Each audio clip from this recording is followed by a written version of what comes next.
Shalom, I'm Lars Enarsson coming to you from Israel on the border of Gaza. I'm with the Watchmen International, challenging you to pray for this conflict between Israel and Hamas here in Gaza. Today is 3 weeks since Israel launched the Operation Protective Edge against Hamas, and it is also the first day in the month of Av. And this is significant that we have now entered into the 5th month on the biblical calendar. We can see now some breakthroughs in answer to prayer, for which we do thank God. We asked you yesterday to pray for the Security Cabinet in Israel to make the right decision.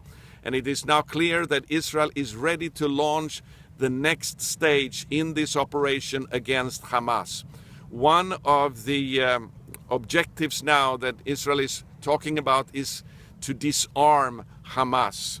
The former military intelligence chief in Israel, his name is Amos Yadlin, he said yesterday that the only one that can disarm Hamas is the IDF, the Israeli army. The UN cannot do it. There is no international force besides Israel that can make them disarm, because Hamas will never do that voluntarily.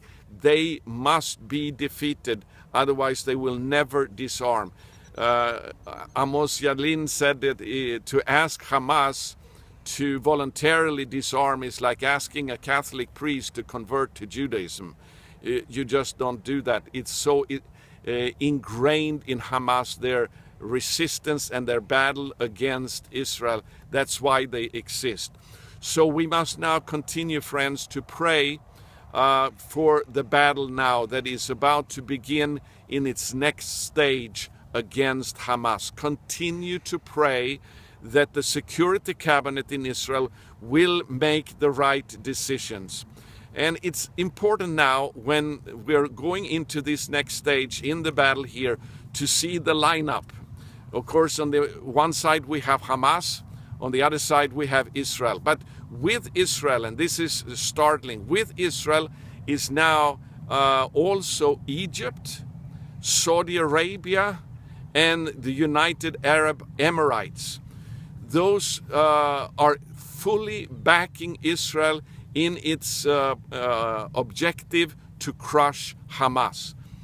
That is very interesting indeed. And on the other side, we have with Hamas, listen to this, this is very interesting, because, not interesting, it's even tragic, I would say, because with Hamas, we have, first of all, Qatar, the main sponsor financially of Hamas. Secondly, we have Turkey, and then Turkey is fully on the side of Hamas.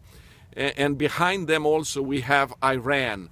But with them on the side of Hamas is the United States of America.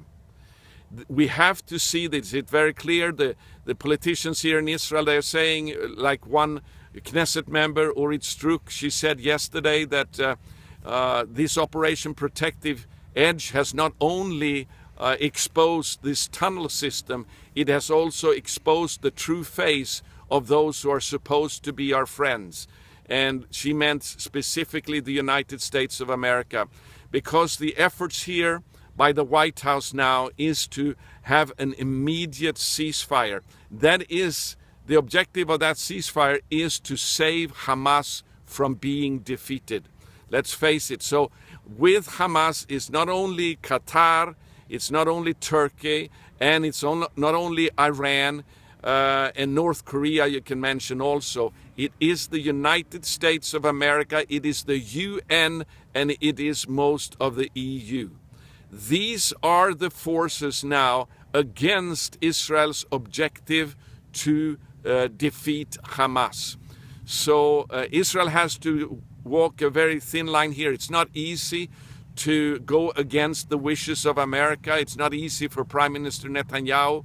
And tonight is the UN Security Council is meeting in New York, and Israel is hesitant to be too aggressive before that meeting. They want to show a willingness to a ceasefire, and at the same time state clearly that we must defeat Hamas. So, friends, we're ready for the next stage in this confrontation against Hamas. Now is when the prayers are needed more than ever.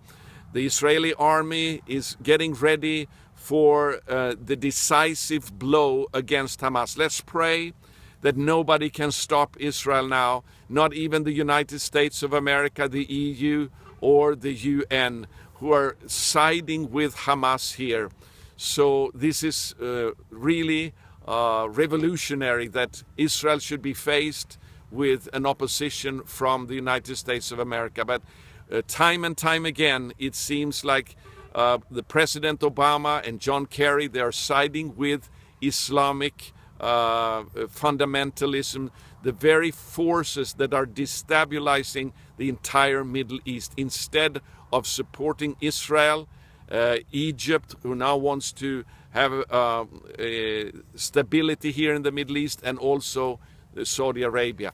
And the main reason that Obama and John Kerry are against Israel crushing Hamas is because they are afraid that that would enable Israel to also attack Iran. And for some reason, President Obama seems to be determined to allow Iran to go nuclear.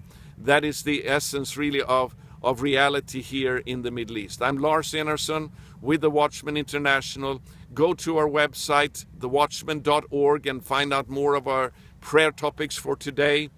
God bless you as you stand with Israel in prayer. Gather with friends, come together and pray. This is a major battle for Israel's survival. God bless you. Shalom.